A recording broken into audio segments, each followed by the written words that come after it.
Bismillahirrahmanirrahim. Alhamdulillahirabbil alamin. Wa bihi nasta'in wassalatu wassalamu ala asyrafil anbiya'i wal mursalin wa ala alihi wa ashabihi ajma'in. Allahumma salli ala sayyidina Muhammad al-Fatih lima ughliq wal khatim lima sabaq nasir al-haqq bil haqq wal hadi ila siratikal mustaqim wa ala alihi وعلى آله وصحبه حق قدره ومقداره العظيم. قال رب اشرح لي صدري ويسر لي أمري واحلل عقدة من لساني يفقهوا قولي. اللهم زدنا علما وارزقنا فهما ya Allah. Berikanlah kami ilmu yang bermanfaat, hindarilah kami daripada ilmu yang tidak bermanfaat. Berikanlah kami dapat istiqamah di dalam amalan yang kami lakukan. Amin ya rabbal alamin. Assalamualaikum warahmatullahi wabarakatuh. Alhamdulillah, syukur kita kepada Allah Subhanahu wa taala pada pagi yang penuh keberkatan ini. Masih lagi Allah Subhanahu wa taala memberikan kepada kita, sama ada kita sedar ataupun tidak sedar, beberapa nikmat yang Allah berikan kepada kita sehingga ke pagi hari ini, dan mudah-mudahan nikmat itu dapat diteruskan dalam sepanjang kehidupan kita di atas muka bumi ini. Sedar ataupun tidak sedar, selain daripada nikmat yang Allah berikan kesihatan, selain daripada nikmat tubuh badan anggota yang Allah berikan kepada kita, kita juga dapat satu nikmat yang luar biasa. Kita dapat serta bersama-sama solat subuh berjamaah. Yang mana solat subuh berjamaah, tuan-tuan dan puan semua sedia maklum, Allah berikan ganjaran yang terhebat kepada yang mampu melaksanakannya, iaitu umpama orang bangun malam, ataupun diberi ganjaran umpama orang yang menghidupkan sepanjang malam.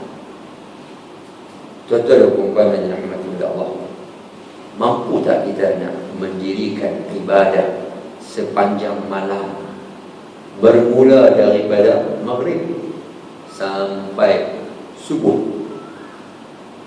Cuba kita tanya kepada diri kita, mampu tak kita buat begitu? Kita tidak mampu. Sepanjang malam kita hidupkan dengan ibadah kepada Allah. Tetapi itulah dia nikmat yang Allah bagi kepada kita, yang kita tak sangka-sangka dapat solat subuh berjamaah. Maka itulah dia ganjaran yang Allah berikan kepada kita sebagai hamba Allah yang berusaha dalam kehidupannya untuk memperbaiki amal ibadahnya kepada Allah Subhanahu wa ta'ala. Jadi usaha kita tidak sia-sia, usaha kita dilihat dan dipandang oleh Allah Subhanahu wa ta'ala. Walaupun kadang-kadang kita datang masih dalam keadaan, orang kata apa, mamai, masih dalam keadaan separuh sedar dengan separuh tak sedar, masih lagi tidur ataupun tidak tidur. Walaupun begitu, itulah dia nikmat yang Allah berikan kepada kita. Dan kalau kita merasakan itu nikmat daripada Allah, Allahu Akbar, maka agenda jamaah salat fardu kita tidak akan tinggalkan. Jadi tuan-tuan dan puan yang dirahmati Allah, mudah-mudahan semuanya sihat walafiat, daripada kanan ke kiri, hujung ke belakang, muslim muslimat. Mudah-mudahan pada pagi yang penuh keberkatan ini sihat dan tidak ada sebarang masalah, dan mudah-mudahan Allah angkat masalah kita. Mudah-mudahan Allah menjauhkan kita daripada sebarang masalah.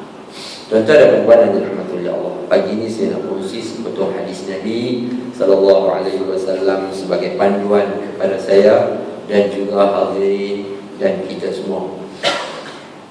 An Ibn Abbas radhiyallahu anhuma qala jaa rajul ila Nabi sallallahu alaihi wasallam faqala 'allimni aw dullani 'ala 'amalin yudkhiluni al-jannah faqala kun mu'azzinan faqala la astati' qala kun imaman faqala la astati' qala faqul bi iza'il imam rawahu al-Bukhari fi tarikhihi. Baik. Tuan-tuan dan puan-puan yang dirahmati oleh Allah, hadis yang saya nak kongsi dengan tuan pada pagi hari ini yang diriwayatkan daripada Ibnu Abbas radhiyallahu taala anhuma. Siapa dia Ibnu Abbas?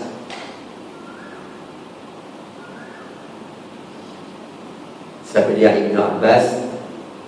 Seorang sahabat Nabi sallallahu alaihi wasallam. Beliau merupakan sepupu ke dua pupu, adik-beradik, sepupu Nabi sallallahu alaihi wasallam. Nama beliau Abdullah bin Abbas. Senang saja dalam bahasa Arab kalau kita dengar orang baca hadis Ibnu Mas'ud, nama dia letak Abdullah saja, jangan duk letak nama lain. Ahmad ke Muhammad ke tak payah. Tak payah ingat apa nama dia. Ibnu Mas'ud Abdullah bin Mas'ud, Ibnu Jarir Abdullah bin Jarir, Ibnu apa lagi? Abbas Abdullah bin Abbas. Senang saja formula yang kita boleh ingat pagi ini sampai kita bertemu Allah Subhanahu wa ta'ala nanti. Jadi Abdullah bin Abbas radhiyallahu anhu sepupu Nabi sallallahu alaihi wasallam yang agak usia lebih muda daripada Nabi sallallahu alaihi wasallam. Beliau ni di antara sahabat Rasulullah yang menerima doa khusus daripada baginda sallallahu alaihi wasallam. Doa dia, Allahumma faqihhu fid-din wa 'allimhu at-ta'wil. Apa makna dia? Ya Allah, fahamilah Ibnu Abbas ni agama. Bagilah Ibnu Abbas faham agama, wa'allimhu at-ta'wil, dan ajarkanlah dia at-ta'wil, ilmu tafsir Al-Quran Al-Karim.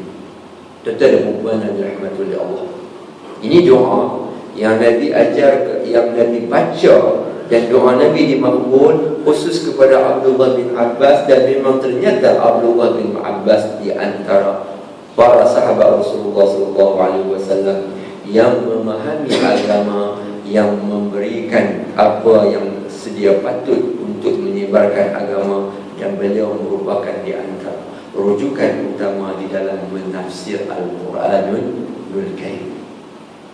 Jadi tuan-tuan dan puan, apa salahnya doa ni kita ambil keberkatan, kita sujud keberkatan. Kalau kita nak harap, kalau kita nak dapat doa Nabi SAW secara khusus, boleh dapat? Agak-agak boleh dapat secara khusus untuk kita peribadi, bukan secara umum. Secara umum memang Rasulullah SAW doa, ya Allah ampunilah umat aku. Secara umum memang kita dapat, tapi secara khusus payah mana? Melainkan kita bermimpi berjumpa Nabi, ya Allah bagilah dia ni pandai. Macam tu je lah. Sukar kita nak dapat doa khusus daripada Nabi SAW, melainkan kita hidup di zamannya tu pun tak tentu lagi, ataupun kita bertemu dengan Nabi SAW di dalam mimpi daripada hasil doa itu pun kalau ada rezeki. Tapi tuan-tuan, sebenarnya kita dengan berputus asa daripada doa Nabi SAW, ambillah keberkatan daripada doa tersebut, kita jadikan doa itu untuk kita. Apa dia? Allahumma faqihni fid-din. Ya Allah, bagilah aku faham agama. Boleh kita doa dekat siapa? Isteri kita, anak kita. Ya Allah, faqihha, ataupun ramai-ramai faqihna untuk sahabat-sahabat kita. Faqihha, ya Allah bagilah isteriku faham agama. Ya Allah bagilah kami semua, sahabat-sahabat kami, anak isteri kami semua faham agama. Bila faham agama tuan-tuan, mudah nak buat kerja ni. Bila faham agama, mudah segala-galanya. Kalau orang lelaki nak tambah seorang lagi pun lagi clear. Baca doa lagi. Ya Allah, bagilah isteriku faham agama. Doa banyak-banyak.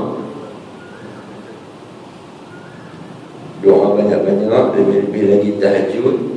Akhirnya Allah Ta'ala makbul doa kita. Dia faham. Baru kita lontarkan hasrat. Nak tambah seorang lagi ke? Contoh, orang buat dengan orang lah. Ni saja sama-sama aja contoh. Nak tambah seorang lagi ke? Mana nak tahu dengan keberkatan doa kita ni, hatinya Allah Akbar. Tak faham, silap. Ini bukan benda tak elok. Benda elok. Betul tak? Kata betul? Cuba. Nak tahu betul tak betul, cuba. Saja seluruh orang. Nak bagi tahu, bila faham agama, banyak benda kita dapat selesaikan. Lebih-lebih lagi kita ini sebagai suami, orang rumah kita sebagai isteri, dan sebuah keluarga kita paling minimum mudah diurus. Bila kita faham agama, keluarga kita mudah diurus. Kita mudah mengurus isteri kita, kita mudah mengurus diri kita, kita mudah mengurus anak kita, dan anak kita mudah mengurus diri mereka. Tuan-tuan, faham agama dengan tahu agama sesuatu yang sama ataupun ada beza? Berbeza.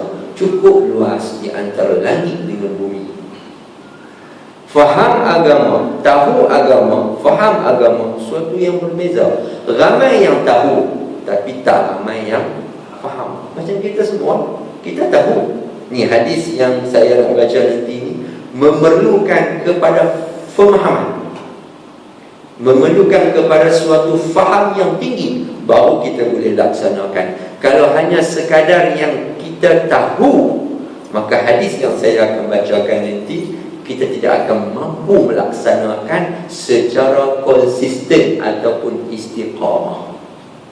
Sebab apa? Sebab kita tahu dan kita tidak faham. Bila kita faham, berarti kita sudah tahu. Jadi untung orang yang faham, dia akan tahu. Tapi orang yang tahu, dia belum lagi dia memahami. Jadi hadis yang saya bakal baca ni, insya-Allah yang saya terjemah ni, memerlukan kepada pengetahuan ataupun pemahaman yang tinggi, baru kita dapat laksanakan secara terus-menerus istiqamah. Jadi tuan-tuan dan puan yang dirahmati oleh Allah Subhanahu wa taala, jadi seringlah kita baca doa tu. Kalau kita Arab, Ustaz, Arab payah kan?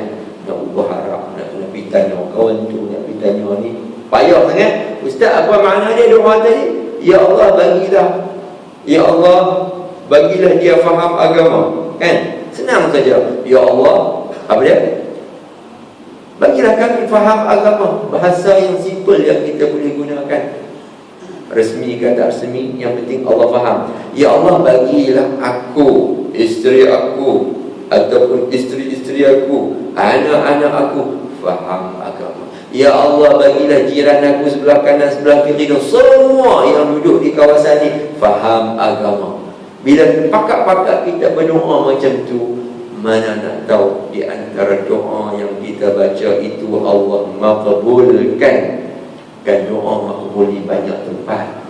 Bukan selepas solat saja, bukan selepas solat saja, bukan selepas solat sunat saja, bukan tengah malam saja. No, pernah tak kita baca doa ketika hujan turun? Ni hujan turun tu, tik tik tik tik, boom. Pernah tak kita baca doa? Kalau kita baca pun, kita akan baca doa hujan saja. Allahumma, doa hujan, doa hujan, doa hujan kena bubuh bekas tu. Sayyiban nafi'ah, 3 perkataan sahaja. Allahumma sayyiban nafi'ah. Bu sini satu, bu sini satu, bu sini satu. Selesai. Ya Allah, bagilah sayyiban, hujan turun lebat, tetapi nafi'ah, bermanfaat. Maknanya kita tak mahu yang tak bermanfaat berlaku, apa-apa banjir dan seumpamanya. Baca doa tu, Allahumma sayyiban sayyiba alif nafi'ah, min alif fa'il alif nafi'ah. Selesai.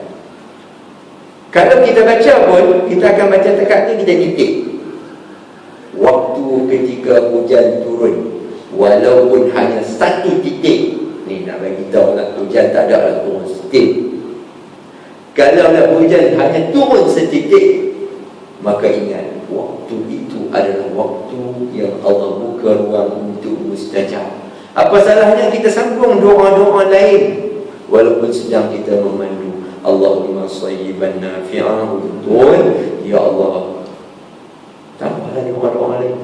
Ya Allah, berikan kesejahteraan, keselamatan, bagilah Engkau bimbinglah diriku, isteriku, anakku, bapa-bapaku. Oh, tambah doa tadi. Ya Allah, bagilah kami faham agama. Dan jarang sekali tuan-tuan dan puan, saya rasa orang sini dah, tempat lain ataupun di mana yang saya dapat maklumat, jarang sekali orang berdoa untuk dia sendiri, bukan untuk orang lain, dia sendiri, apatah lagi orang lain. Doa khusus daripada baginda kepada Ibnu Abbas tadi. Ya Allah, faham, bagilah kami faham agama. Sikit sangat kita kata boleh hilang dengan jari yang berdoa begitu dalam kehidupan mereka. Betul tak betul? Tuan-tuan dan puan boleh tanya sendiri pada diri kita sendiri. Pernah tak aku baca dalam minggu ni, ya Allah, bagilah aku faham agama. Jadi Abdullah bin Abbas radhiyallahu anhu, dia riwayat hadis ni, beliau mengatakan suatu hari, saya baca makna tadi, saya baca Arab. Suatu hari seorang lelaki datang kepada Nabi sallallahu alaihi wasallam menyoal Nabi, "Alimni awdullani ala amalin yudkhiluni al-jannah." Wahai baginda sallallahu alaihi wasallam, ya Rasulullah, alimni, ajarkan aku satu amalan yang boleh memungkinkan aku masuk ke dalam syurga Allah Ta'ala. Satu soalan yang dilontarkan oleh seorang kepada baginda sallallahu alaihi wasallam. Tuan-tuan dan puan, kita tengok, itulah dia sahabat Nabi, orang yang dekat dengan Nabi, orang yang pernah menyaksikan penurunan Al-Quran, iaitu sahabat Nabi, yang mana mereka ni agenda hidup mereka, tahu tak apa dia? Mereka letak di depan syurga ataupun neraka. Itu sahaja agenda mereka.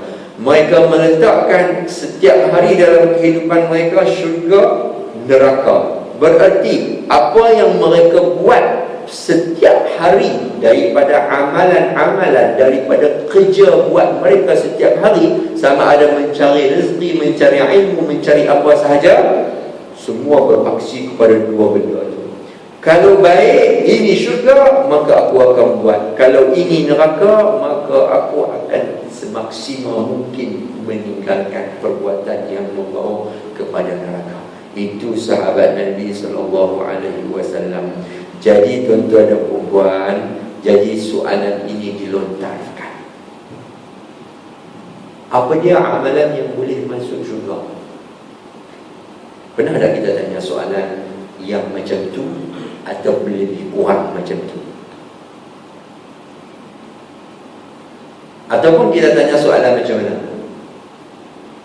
Ustaz, nak bagi cepat kaya macam orang puasa, nak bagi bisnes clear dia Ustaz, nak baca amalan apa, wirid apa, zikir apa? Betul tak? Itu yang berlega dalam masyarakat kita. Pernah tak kita tanya, Ustaz, apa dia lagi amalan yang boleh saya istiqamah? tentulah kita nak dapat syurga Allah.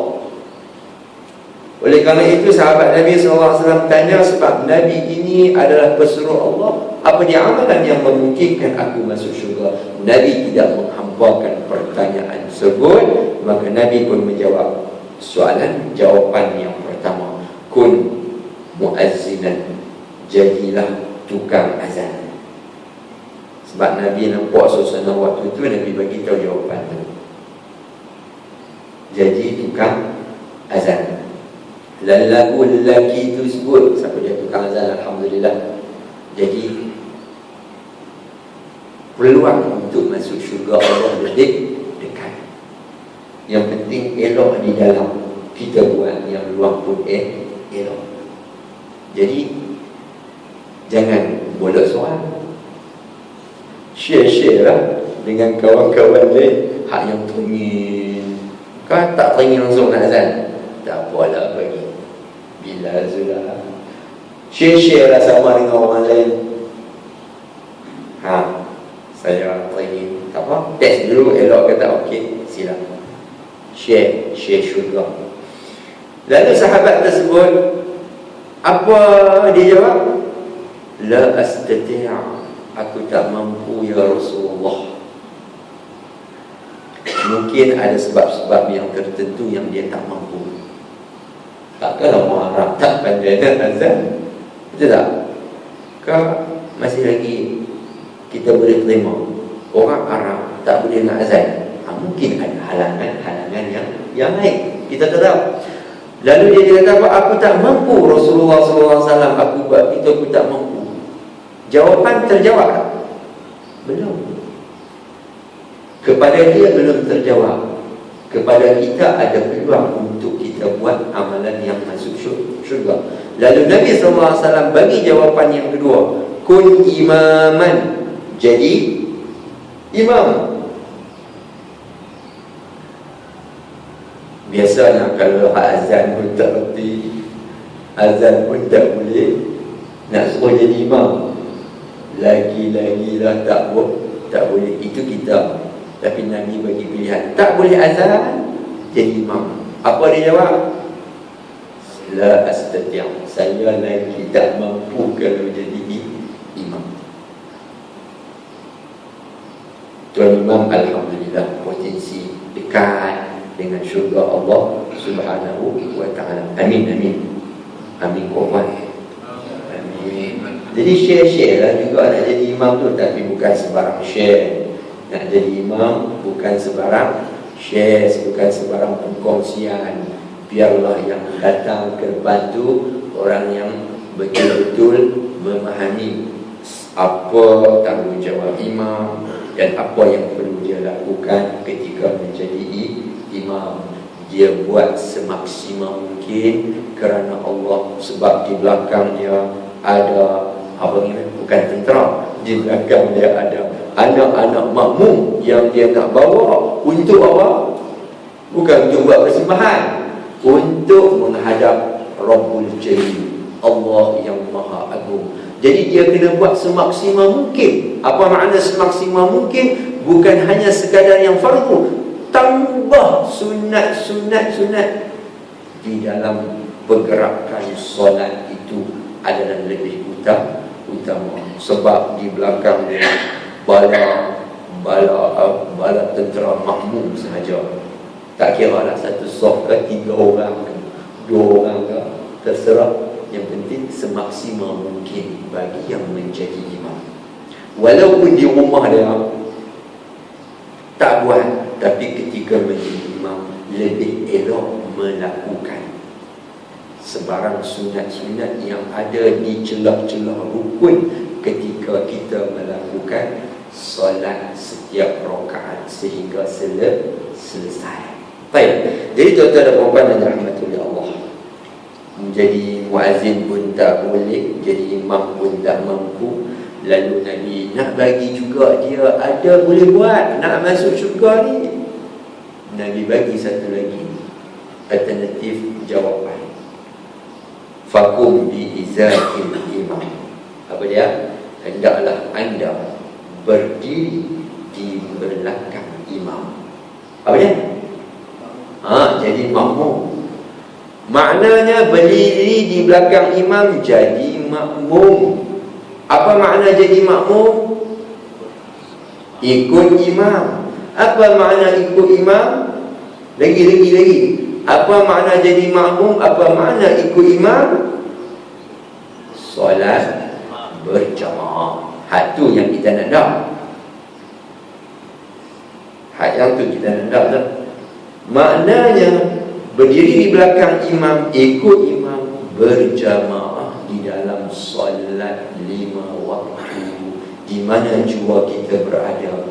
Bagi lelaki, bagi perempuan ada pilihan. Mampu sila, kalau tak mampu ada urusan di rumah yang lebih penting, maka buat di rumah. Jadi tuan-tuan dan puan yang dirahmati oleh Allah Subhanahu wa ta'ala. Jadi bila Nabi bagi tahu tu, sahabat ni titik full stop. Tak tanya orang. Kalau ini dia kata aku tak mampu, Allahu Akbar. Kalau dia kata jamaah pun tak mampu, jadi makmum pun tak mampu, agak-agak apa dia jawapan dia? Kalau kita lah, Nabi dia tak bagi jawapan kita. Kalau kita jawapan dia agak-agak apa? Innalillah wa inna ilaihi raji'un. Itu pun tak mampu nak buat. Apa dia lagi yang kamu mampu buat dalam amal ibadah, dalam solat fardu tu? Kalau itu pun tak mampu, maka wajarlah kita kata kepadanya innalillah wa inna ilaihi raji'un. Dan sekali lagi kita sebut. Jadi tuan-tuan dan puan-puan yang dirahmati oleh Allah, perbincangan pagi ini solat jamaah fardu 5 waktu. Allah Ustaz tajuk atulah sembahyang 5 waktu. Kembali kepada tadi, faham, tahu dengan faham. Semua kita tahu solat jamaah fardu, semua kita tahu. Tapi kita faham tak lagi apa yang dituntut dalam solat berjamaah 5 waktu. Kita hanya memahami solat jamaah itu apa dia? Hukum dia apa dia? Solat jamaah hukumnya sunat muakkad. Dan ada satu lagi pandangan fardu kifayah dalam mazhab kita Imam Asy-Syafi'i rahimahullah. Fardu kifayah dan sunat muakkad. Apa makna fardu kifayah?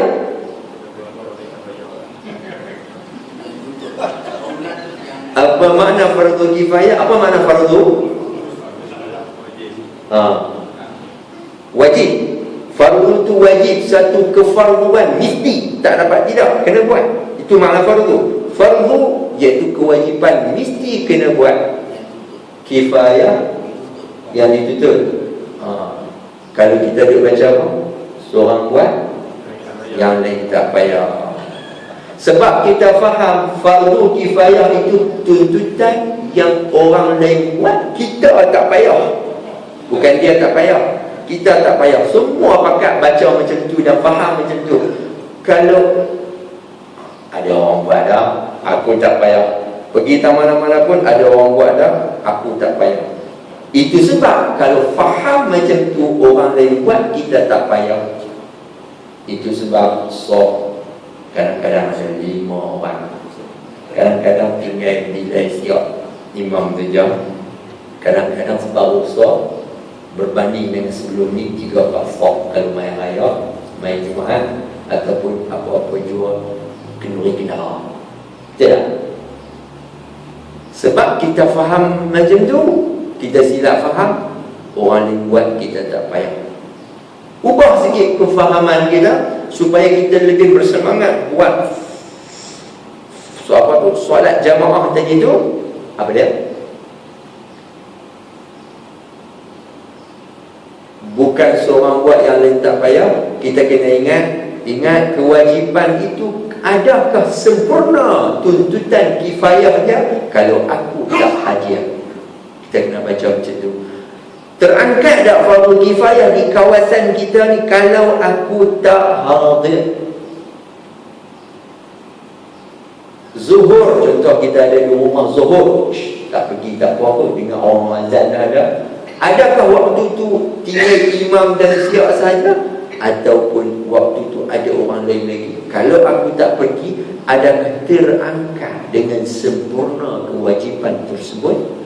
Kalau kita baca macam tu, kita faham macam tu, cepat-cepat kita ambil baju, kita datang ke surau, ke masjid, maka insya-Allah kalau pakar-pakar faham macam tu, solat jamaah boleh diteruskan dan diistiqamahkan. Bukan untuk orang lain, untuk kita, dan kita boleh sampai untuk kita sendiri. Maksud saya bukan saya nak menafikan orang-orang lain, tuan-tuan dan saya dan orang-orang lain tak sembahyang jemaah. Bukan saya nak kata begitu. Sembahyang jemaah, tetapi adakah solat jemaah kita itu istiqamah? Kita kadang-kadang ada setengah orang duduk di kawasan rumah dia, di tempat dia boleh istiqamah, clear, tak ada masalah. Tapi kalau dia bermusafir ataupun dia pergi tempat lain, dia pergi tempat kerja, kadang-kadang dia miss 1-2 solat fardu. Dah tak istiqamah. Di mana kefahaman dia waktu tu tentang kelebihan solat fardu berjamaah? Itu yang saya nak maksudkan. Bukan nak maksudkan tak pernah sembahyang jemaah, tapi bagaimana dengan tuntutan tersebut kita boleh istiqamah di dalam solat berjamaah. Yang kedua, sunat muakkad, kan? Sunat, kan? Sunat tak apa. Sunat yang dituntut, hak yang dituntut dia tak apa nak baca. Sunat. Sunat saja. Jadi bila dia baca sunat saja, dia tak baca sunat muakkadah, maka macam itulah yang terjadi. Tinggal 2-3 orang saja, dan ada kala banyak dan ada kala sikit tak boleh istiqamah. Kerana apa? Sebab itulah dia faham macam tu sunat. Jadi apa salahnya kalau dia faham sunat muakkadah itu sunat yang amat dituntut kadar dia macam mana? Kalau kita nak faham untuk kita lebih semangat, kadar dia macam mana? Sebab Rasulullah SAW sunat muakkadah ni, iaitu di antara sunat-sunat yang Rasulullah SAW buat dan jangan ditinggal. Kita kata berapa? 99.9 lah. Apa maknanya 99.9 itu sunat muakkadah? Satu lagi, setitik lagi jadi wajib. Macam tu yang dikatakan sunat muakkadah. Kita berasa sunat muakkad ni macam sunat lain. Jangan memahami yang sedemikian rupa. Faham bahawa kalau aku tak buat, Allahu Akbar, sebab benda tu dah hampir dengan kewajipan. Jadi bukan kita nak kata benda tu wajib, nak bagi kita rasa bahawa benda tu setitik lagi, sikit lagi akan sampai taraf wajib. Apa hukum dia kalau orang yang meninggalkan perkara yang wajib? Jadi perasaan kita bila macam tu, insya-Allah kita akan boleh istiqamah di mana jua kita berada. Di pejabat, kita balik kampung. Balik kampung miss. Balik kampung miss, bukan saya nak kata ke orang lain, dekat diri saya sendiri. Balik kampung miss jamaah. Bukan miss 5 waktu, 1 waktu, 2 waktu. Sudah kita tidak mampu untuk istiqamah. Sedangkan di tempat kita Allahu Akbar mampu. Tetapi ketika mana kita dalam keadaan yang agak seronok dan keadaan yang agak itu dan ini, kita tinggal istiqamah solat jamaah. Jadi tuan-tuan dan puan yang dirahmati oleh Allah Subhanahu wa taala, ada satu ayat di dalam surah Al-Qalam, ayat 41, 42 dan 43. Satu ayat yang menunjukkan kepada kita, iaitu akibat orang yang meninggalkan solat jamaah dalam keadaan yang dia mampu di dunia. Kalau dia tak mampu, tak apa, sebabkan halangan-halangan sakit yang tidak memungkinkan dia datang, dan apa-apa yang tidak memungkinkan dia datang, tidur ke seumpamanya.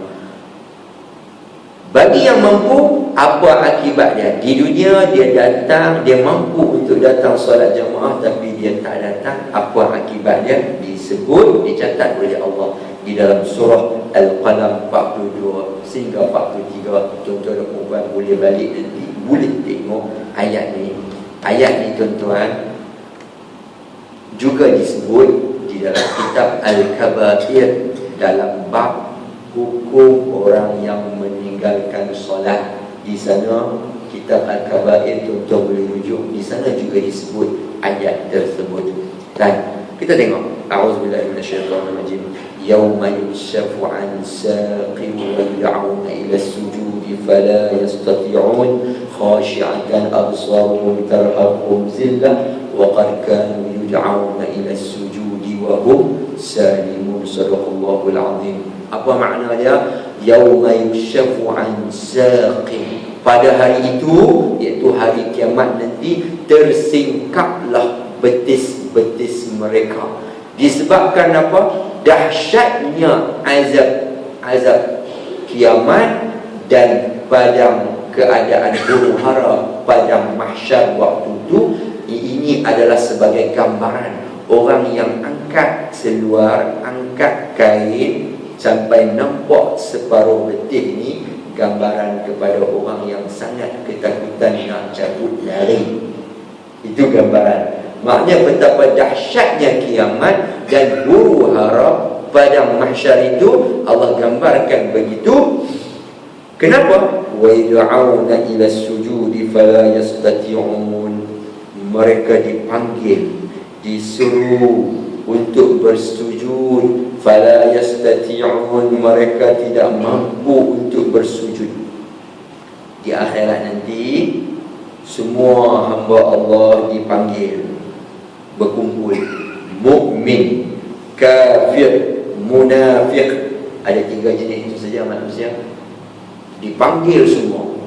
Fala yastati'un, dipanggil untuk sujud, fala yastati'un, mereka tidak mampu sujud. Kecuali siapa dia? Mukmin sahaja. Adapun kafir dan munafik tidak mampu untuk sujud di hadapan Allah. Dan pada ketika itu orang kafir, orang munafik tahu bahawasanya yang berkuasa, yang hanya tempat bergantung itu kepada siapa? Allah sahaja, dan tak ada kepada yang lain. Mereka cuba nak sujud, tetapi Allah Ta'ala mengembalikan mereka balik. Ya'udu, mengembalikan tulang-tulang belakang mereka kembali berdiri tegak.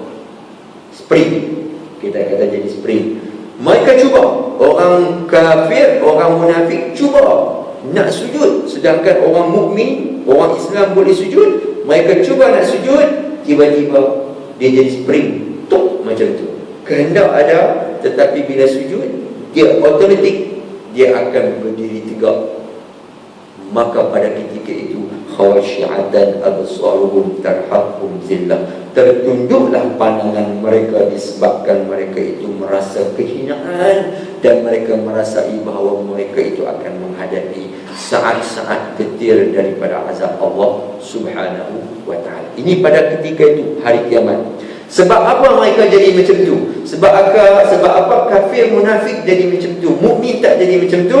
Disebabkan waqad kanu yud'auna ila sujudi wa hum salimun. Dulu semasa di dunia, yud'auna ila sujud, mereka dipanggil, mereka diseru untuk bersujud di hadapan Allah Subhanahu wa ta'ala, sedangkan wa hum salimun, mereka sihat, afiat, tidak ada halangan yang menghalang mereka untuk pergi solat.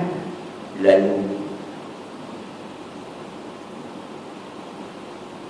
Ka'bul Ahbar mengatakan dalam tafsiran ini, Ka'bul Ahbar mengatakan dalam tafsiran ini, iaitu ayat ini diturunkan untuk mereka yang tidak mahu solat berjamaah. Begitulah juga Ibrahim At-Taimi mengatakan bahawasanya orang yang mendapat seruan azan, hayya 'alas salah, hayya 'alal falah, dan seruan iqamah mereka dengar dan mereka tidak mendatangi seruan tersebut, bererti mereka tidak datang solat jamaah setelah mana mereka mendengar azan dikumandangkan.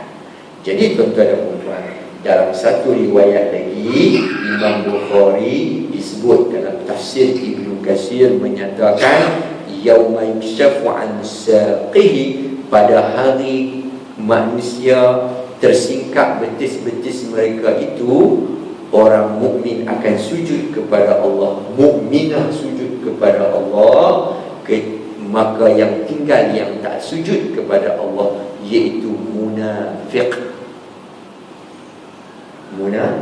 Munafik yang tak sujud kepada Allah, mereka cuba nak sujud, lalu Allah kembalikan ya'udu lahu tabaqan wahidah, lalu dikembalikan mereka menjadi seperti biasa, tegak macam tu, tak mampu nak sujud macam saya sebut tadi.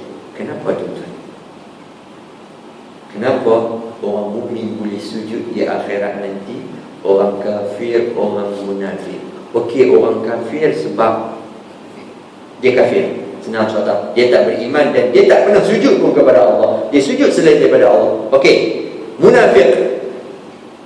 Munafik ini maknanya, kita tengok munafik di zaman Nabi SAW, dan munafik ini akan berterusan wujud sehingga akhir zaman. Zahir mengungkapkan asyhadu an la ilaha illallah wa asyhadu anna Muhammadar Rasulullah di hadapan Nabi, tetapi hati mereka tidak lain dan tidak bukan memusuhi Nabi, membenci Nabi dan tak suka apa yang Nabi bawa mai. Semuanya mereka benci dan ingkar seingkar-ingkarnya daripada lubuk hati. Cuma zahir saja mereka menggambarkan di hadapan Nabi SAW keadaan mereka seumpama seperti sahabat yang lain.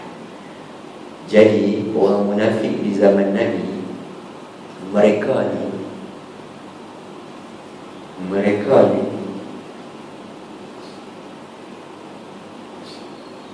dengan Nabi mereka solat, di belakang Nabi mereka membenci. Yang disebut dalam riwayat Imam Bukhari yang saya sebutkan tadi itu, orang mukmin boleh sujud,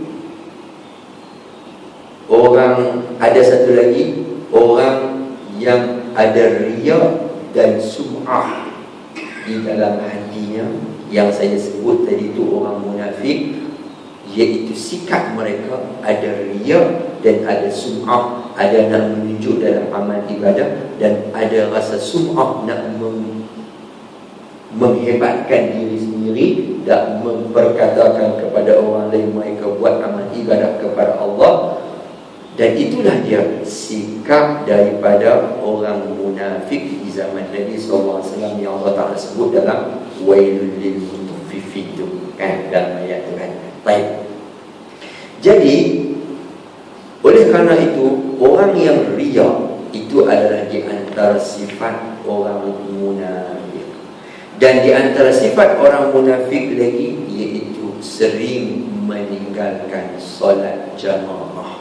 Yang mana solat yang disebut oleh Nabi SAW dalam hadis itu, iaitu orang munafik sering meninggalkan subuh dengan isyak. Kan ada dalam hadis lain, orang perbezaan mukmin dengan munafik iaitu di antara solat subuh berjamaah dengan isyak berjamaah. Sebab orang munafik dia akan sering meninggalkan solat isyak berjamaah dengan subuh berjamaah. Jadi itu perbezaan mereka dengan para mukmin yang lain. Jadi tuan-tuan dan puan-puan yang dirahmati oleh Allah Subhanahu wa taala,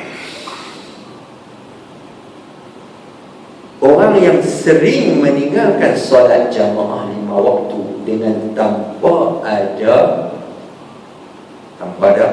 halangan, tanpa ada masalah, dia suka-suka nak meninggalkan, maka dia sudah ada ciri-ciri munafik di dalam jiwa dia. Dengan ciri-ciri tersebut takut-takut digolongkan dalam golongan yang munafik, wal'ayazubillah. Maka Ka'ab bin Ahbar mengatakan, termasuk juga dalam ayat ini orang yang mana di dunia dipanggil mereka tidak sujud kepada Allah dalam keadaan beriman. berjamaah, maka orang itu juga termasuk dalam kategori yang tidak mampu di akhirat nanti sujud di hadapan Allah Subhanahu wa taala. Wal-'iyazubillah, minta lindung. Mudah-mudahan Allah Taala tidak menggolongkan kita di kalangan hamba-hamba Dia yang sedemikian rupa di akhirat. Mudah-mudahan keciciran kita dalam solat berjamaah itu mungkin ada sebab, mungkin ada halangan yang diizinkan oleh syariat Allah ataupun syarak Allah Subhanahu wa taala. Baik. Jadi oleh kerana itu tuan-tuan dan puan, Nabi bertekad. Pernah kan Nabi bertekad mengenai solat jamaah ni. Nabi bertekad. Apa dia? Suatu hari, laqad hamamtu an amura bis salati fatuqam. Aku bertekad suatu hari nak ambil seseorang, jadikan imam sembahyang fardu di Masjid Nabawi itu, dan orang lain akan berimamkan dengan dia. Nabi kata, aku dan beberapa orang lelaki lagi ambil kayu api round sekitar Madinah, yang berdekatan dengan masjid sekitar Madinah, round di sana nak tengok mana-mana lelaki yang tidak datang solat berjamaah. Aku nak bakar rumah dia. Nabi bakar kan? Nabi tak bakar. Nabi bertekad macam tu. Tujuan apa? Nak bagi tahu Allahu Akbar, berjamaah itu sebenarnya tanggungjawab, komitmen yang perlu kita kena buat dan jangan kita tinggal. Tu Nabi bagi tahu macam tu. Oleh kerana itu, Abdullah ibnu Ummi Maktum, seorang yang buta, kan? Ibnu Ummi Maktum buta. Dia pernah bertanya kepada Nabi SAW, wahai Rasulullah, ada tak kelonggaran kepada aku? Disebabkan dia tahu Nabi bertekad begitu, dan disebabkan dia tahu ayat Al-Quran tadi itu, Nabi bertekad apa? Disebabkan dia tahu itu, dia pun bertanya kepada Rasulullah, ada tak kelonggaran kepada aku untuk tidak datang solat berjamaah di masjid engkau?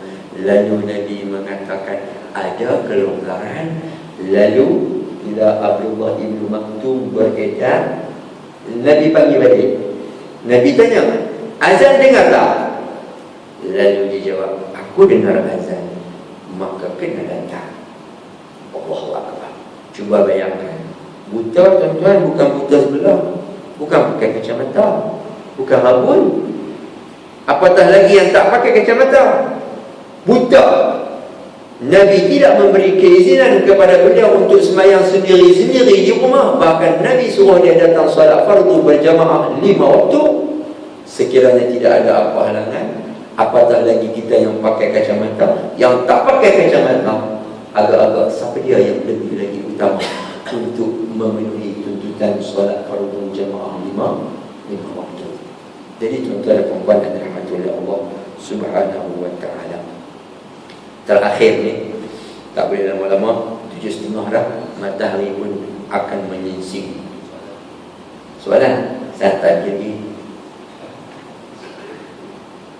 Terakhir, sebagai salah satu daripada contoh orang-orang terdahulu, salafus salih, juga para sahabat Rasulullah SAW, mereka yang mengambil peran tentang solat jamaah 5 waktu, mereka sanggup membuat apa sahaja. Seperti contoh di sini, seorang hakim namanya Al-Asam, yang mana beliau ni suatu hari pernah ketinggalan solat fardu jamaah. Bila dia ketinggalan solat fardu berjamaah sekali saja, sahabat yang solat bersama dengan dia tu, sahabat rapatnya, pergi ke rumah dia. Pergi, wahai hakim, aku nak ucapkan takziah kepada engkau. Biasa ucap takziah untuk apa? Orang terima musibah, kan? Seumpama kematian, seumpama. Nak ucap takziah. Sebab apa? Sebab engkau tunai engkau tidak menunaikan solat jamaah tadi. Maka hakim menerima dengan hati yang terbuka. Dia tahu bahwasanya orang yang meninggalkan jamaah ini itu adalah musibah kepada dia, disebabkan di akhirat nanti. Musibah bukan di dunia, di akhirat nanti yang bakal dia akan menerima, seperti mana yang disebut dalam ayat tersebut. Lalu dia pun menerima dengan hati yang tenang. Dia kata apa? Beliau mengatakan, kalau contohlah, kalau anak aku meninggal dunia, tentulah yang akan datang ucap takziah itu seorang ke dua orang ke ramai. Dia orang ulama hebat ni. Kalau dia ucap takziah seorang ke dua orang ke ramai, tentulah ramai yang nak datang ucap takziah di atas kematian anak dia, contoh. Tetapi disebabkan aku tak pergi solat jamaah satu waktu, seorang sahaja yang datang ucap takziah kepada dia, sahabat, kawan, rakan dekat dengan dia. Yang lain bagaimana tidak mengungkapkan takziah? Bererti yang lain tidak memahami jamaah fardu itu merupakan, kalau kita tinggal suatu musibah. Kita jangan buat macam tu lah. Saya lagi buat macam itu, saya rasa semakin berkuranglah berjamaah. Sebab apa? Sebab apa? Tua imam buat macam tu, ni tak main. Inna lillahi wa inna ilaihi raji'un. Ucap takziah, mudah-mudahan Allah mempermudahkan kau. Kawan ni pun ucap macam tu, maaf kan?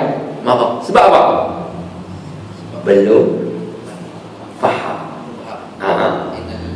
Sebelum, maknanya belum faham lagi konsep apa yang diminta oleh Nabi mengenai kewajipan ataupun tuntutan solat fardu jemaah 5 waktu. Kalau faham, jadi macam hakim tadi, menerima dengan hati yang terbuka. Ini memang betul-betul musibah kalau kita tak sembahyang berjemaah. Faham macam itulah yang kita nak ni, yang saya nak ingin kongsi dengan tuan-tuan dan puan-puan. Faham macam itulah. Kalau kita tertinggal satu waktu, ya Allah, rasa tu bukan boleh buat kan? Bukan boleh berlakon. Oh, ya Allah. Padahal hati bila ya tak. Rasa tu tak boleh buat. Rasa tu dia akan timbul sendiri. Macam orang cemas kan? Orang cemas, orang susah hati kan? Orang susah hati macam mana? Dia main sendiri benda tu. Macam tu juga. Tiba-tiba tertinggal. Allah Akbar, sejak tertidur, contohnya tertidur tak ada masalah boy. Perasaan tu ada. Allah, rasa ruginya. Terlepas. Macam terlepas barang. Rasa ruginya, ya Allah, tak sempat solat fardu jemaah asar. Contoh. Perasaan macam tu yang kita nak tahu. Bila ada perasaan macam tu, insya-Allah kita akan mampu istiqamah. Baik.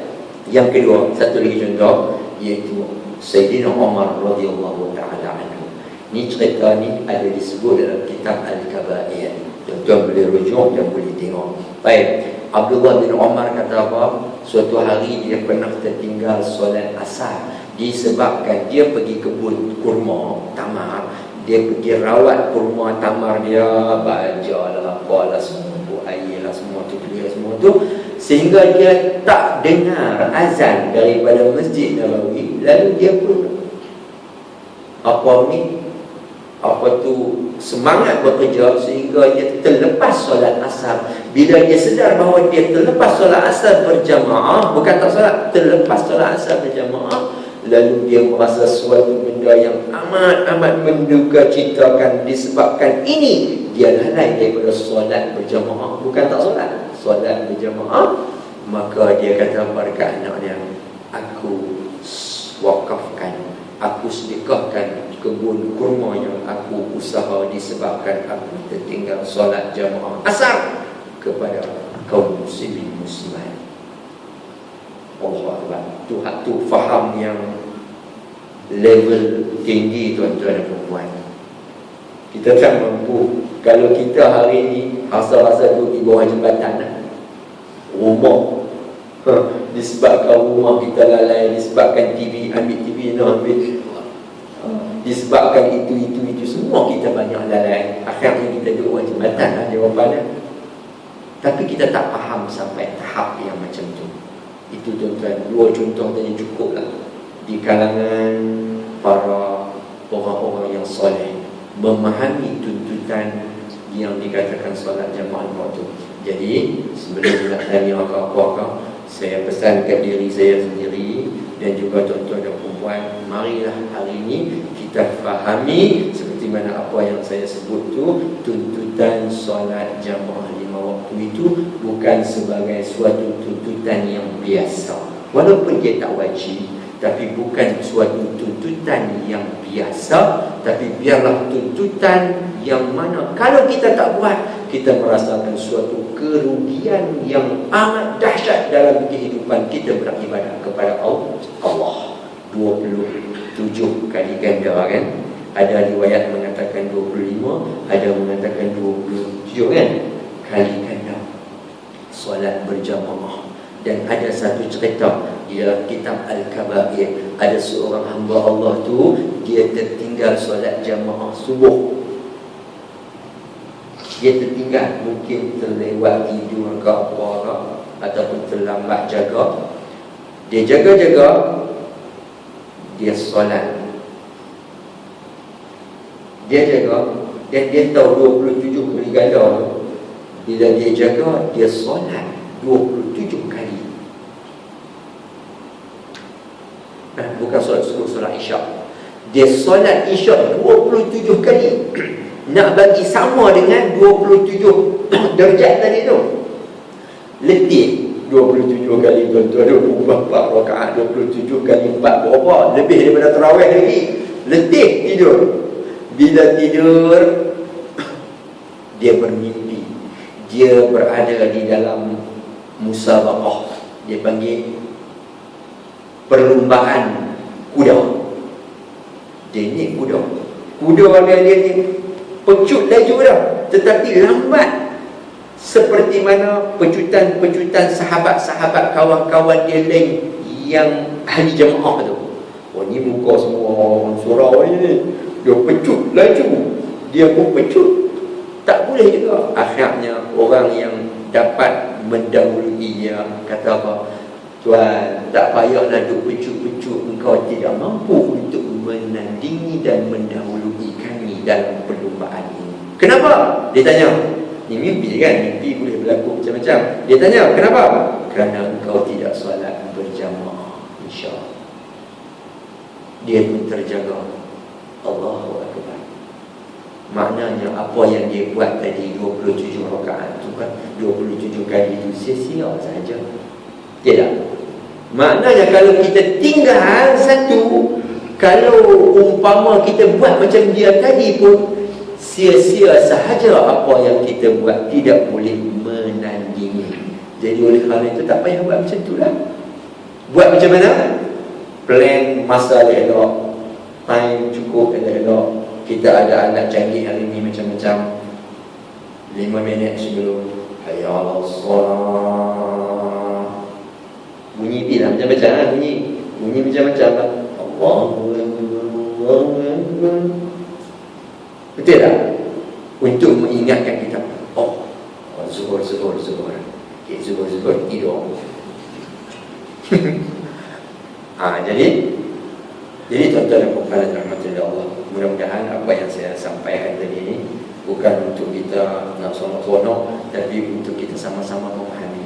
Kalau kita faham tuan-tuan dan puan, kita cuba fahamkan orang lain, Allahu Akbar, kita akan menyaksikan sesuatu yang luar biasa di dalam masjid kita, di dalam surau kita, dan di mana sahaja kita pergi, kita akan menyaksikan umpama hari raya. Kita tengok hari Jumaat, kita seronok tak? Seronok, letih bekerja. Tiba-tiba mai Jumaat ni, hati tenang, seronok. Letak punggung saja, Bismillahirrahmanirrahim, tenang hati. Sebab apa tuan-tuan? Seronoknya hati, ramainya orang, kita rasa tenang, kita tak rasa hati dah. Bismillahirrahmanirrahim. Orang komat bangun.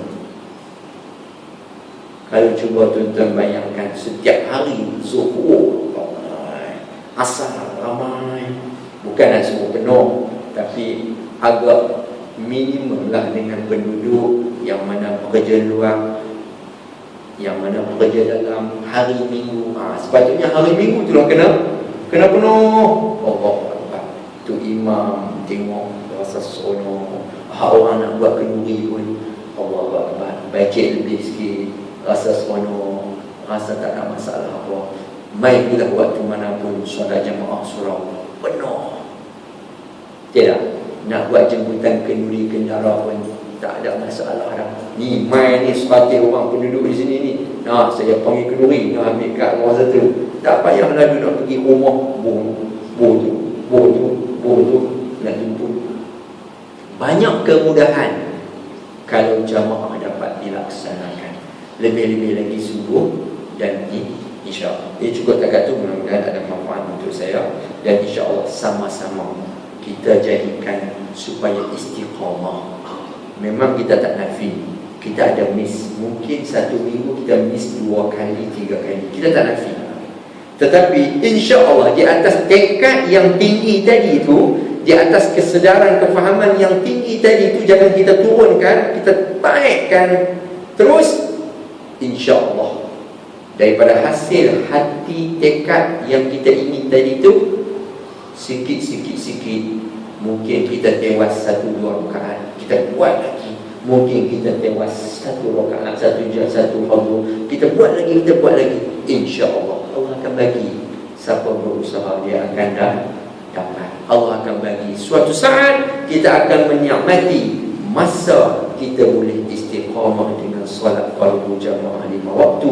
Biarlah kita menghadap Allah Ta'ala dalam keadaan kita sempurna istiqamah solat fardu 5 waktu. Tugas lain kita boleh buat seperti biasa. Tugas kita untuk jamaah ini pun kita buat seperti biasa. InsyaAllah, inna lillahi wa inna ilaihi raji'un, dalam keadaan kita sempurna jamaah kita. Allahu Akbar. Mudah-mudahan begitu, dan kita kena minta pertolongan daripada Allah. Allahumma a'inna ala zikrika wa syukrika wa husni ibadati. Ya Allah, bantulah kami ala zikrika, untuk ingat kepada Engkau dalam solat jamaah di manakah, wa husni ibadati, dan elok ibadah kami kepada Engkau. Bukan setakat kami buat iman ibadah, kami nak elok amal ibadah. Bukan setakat kami mampu solat jamaah, bersolat fardu bersendirian, bahkan kami mau lebih yang terbaik, iaitu mampu untuk berjamaah. Kita boleh kongsi dengan orang lain. Wallahu ta'ala alam. Mudah-mudahan Allah memberkati kita pada saat dan ketika ini. Assalamualaikum warahmatullahi wabarakatuh. Tak ada soalan? Apa dia Allah? Minta maaf pada jemaah pertanyaan biasa. Okey, silakan. Saya tertarik dengan penjelasan Ustaz berhubung dengan 2 perkara. Pertama sekali berhubung dengan Al-Muazzin, dan satu lagi untuk jadi imam. Tapi yang untuk jadi imam, saya fahamkan memang kita banyak yang belajar, banyak pun banyak pun fahami. Tapi yang tentang Muazzin, saya rasa ianya perlu banyak fahami, sebab dia merupakan titik utama untuk menarik perhatian, supaya efek untuk datang ke surau dengan nada suara, supaya semoga ada muazzin-muazzin sini yang dapat mengazan dengan cara yang terbaik. Jadi kumpulan-kumpulan yang dikatakan volunteer tak jadi sebahagian daripada syurga itu memang ada, tapi kita tak sampai ke volume tahap pitching dia tu bagus. Kadang-kadang kalau kita translate kepada bahasa Melayu, cara kita azan tu mungkin dia ada taranum tarikat dia, ataupun dia nada dia yang sepatutnya digelombangkan mengikut cara-cara yang sebenarnya, bukan mengikut nada Ramli ataupun nada apa tu lagu saya ini punya nada Pak Ramli. Ada satu trend, dia ikut cara dia, dan saya rasa kalau dia translatekan apa yang digelombangkan atau yang diazankan, suara dia tu dalam bahasa Malaysia, contohnya marilah menuju kejayaan, cuba translatekan ke dalam bahasa Malaysia, mungkin benda tu tidak menarik. Jadi itu yang saya masukkan tadi, mengapa ada di kalangan jamaah ni bukan tak nak volunteer itu. Jadi minta pandangan Ustaz, adakah azan itu bukan satu memang dia diajar peribadatan cara atau Okey. Bagus. Jadi terima kasih Pak Haji. Azan ni kita nak memanggil orang untuk datang ke rumah Allah Subhanahu Wa Taala. Dan azan ni dalam bahasa Arab lah kan, bukan bahasa Melayu. Jadi dalam bahasa Arab, dan azan ini perlu kepada pengetahuan juga lah kan. Kita kena tahu sebutan makhraj. Di segi makhraj dia itulah yang lebih utama. Di segi makhraj dia ada hukum tersendiri. Di segi makhraj, adakah ia perlu, ada orang mengatakan adakah perlu dia meraihkan hukum tajwid di situ, maka lebih elok dia meraihkan hukum tajwid, termasuklah makhraj yang sekadar yang dia mampu boleh buat lah. Okey, tapi yang terbaik dia kena meraihkan makhraj huruf. Okey. Yang kedua, di sudut lagu kita kena ingat azan ni adalah anasir yang pertama sebutan bagi clear, yang kedua dengan suara yang lantang, jelas, bukan suara yang tak lantang dan tak jelas. Dan yang ketiga sebagai anasir tambahan, merdunya suara itu di antara faktor untuk menarik minat orang. Itu pada pandangan kita. Okay? Ada setengah orang merdunya suara itu disebabkan dia lemah iman, dia tidur. Pun ada, tapi tak banyak, sikit. Tapi merdunya suara itu dengan alunan-alunan yang kita katakan bahasa kita tarannum, yang sesuai dengan dia punya perkataan dalam bahasa Arab tu, menyebabkan faktor orang boleh datang segera berminat. Baik. Jadi adakah itu faktor utama? Tak, itu bukan faktor utama. Kalau faktor utama, ramai lagi di mana-mana suara azan sedap, masjid kosong semua tu lah. Baik. Jadi macam mana yang disebutkan tadi itu, azan biarlah macam yang saya sebut, dengan sebutan yang elok, dengan lantang, kalau boleh suara yang elok itu lebih terbaik. Dan ada pun lagu-lagu saya rasa taklah pun sampai tahap macam dangdut ke rock ke. Ada orang buat azan lagu rock? Tak ada. Ada orang buat azan lagu dangdut? Ada orang buat azan lagu, kalau kita katakan lagu Piramli lah, lebih kurang macam tu lah. Itu mungkin di antara nada suara dia yang kita kata agak lembut, dan dia tak boleh keras, dia tak boleh lantang macam orang lain tinggi turun macam tu. Dia hanya metik je, nek gol je, itu suara lebih kurang macam Piramli. Itu kita dapat macam mana?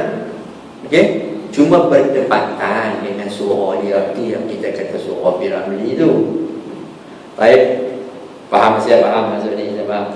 Jadi ala kulli hal, tak ada masalah apa. Utamakan sebutan dan utamakan kepada sebutan tadi di segi makhraj huruf tu bagi clear dan elok. Sebutan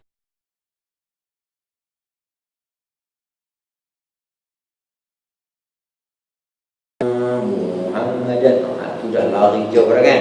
No pendek lebih panjang. Jadi ala kulli hal itu benda yang kena dan istirahat. Jadi hak orang yang diberi peluang untuk azan tu sedar-sedar dirilah.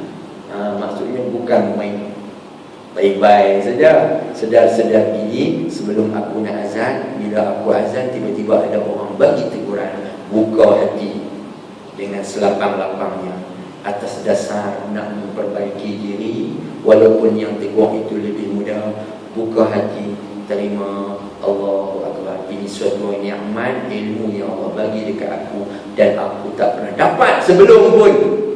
Umur aku 50 ni baru aku dapat nikmat orang tegur aku azan. Tidak, kita tak berkekalan di dalam kesilapan. Kita bertemu dengan Allah, kita akan dapat anugerah yang luar biasa. Kerana di saat-saat umur kita 50, kita membuat perubahan di atas kesilapan yang pernah kita buat sebelum itu. Andai kata kita mati dalam keadaan orang tegur kita, kita tak mau menerima, dan itu juga kita bawa di hadapan Allah Ta'ala, macam mana? Kita nak jawab apa? Ada tak orang tegur kau? Ada. Terima tak? Tak. Sebab saya ni makan garam lebih daripada dia. Saya mengaji jauh tu. Jauh sampai ke mana? Okey? Jadi kita tak ada alasan dan kita tidak ada jawapan di hadapan Allah. Tapi kalau kita perbaiki, Allah Akbar, faham tak? Cukup luar biasa. Jadi cukup takat tu. Saya pun ada janji dengan orang. Maklumlah dulu nikah. Saya lagi nak nikah orang juga. Bila jadi ustaz? Nikah. Boleh nak tambah seorang ni. Jadi kita tutup majlis dengan tasbih kafar. Subhanakallahumma wa bihamdika asyhadu an la ilaha illa anta astaghfiruka wa atubu ilaik. Bismillahirrahmanirrahim. Wal 'asri innal insana lafi khusr illa alladhina amanu wa 'amilus salihati wa tawassaw bil haqqi wa tawassaw bis sabr. Ya Allah, berikanlah kami ilmu yang bermanfaat. Ikhlaskanlah hati kami di dalam melakukan ibadah-Mu ya Allah. Istiqamahlah kami dalam melakukan segala amal ibadah di atas muka bumi ini ya Allah. Engkau permudahkanlah kami untuk melaksanakan tanggungjawab kami kepada-Mu ya Allah. Lebih-lebih lagi di dalam solat fardu berjamaah. Jangan Engkau jadikan setiap kali kami nak berjamaah halangan-halangan yang menghalangi kami untuk melakukan solat jamaah. Allahumma afina min kulli bala'i dunya wa 'adzabil akhirah wa sirf anna syarra dunya wa syarra akhirah. Allahumma faqihna fid din. Allahumma faqihna fid din. Allahumma faqihna fid din wa zidna 'ilma. Wassallallahu alhamdulillahi rabbil alamin. Mohon maaf sekali lagi. Assalamualaikum warahmatullahi wabarakatuh.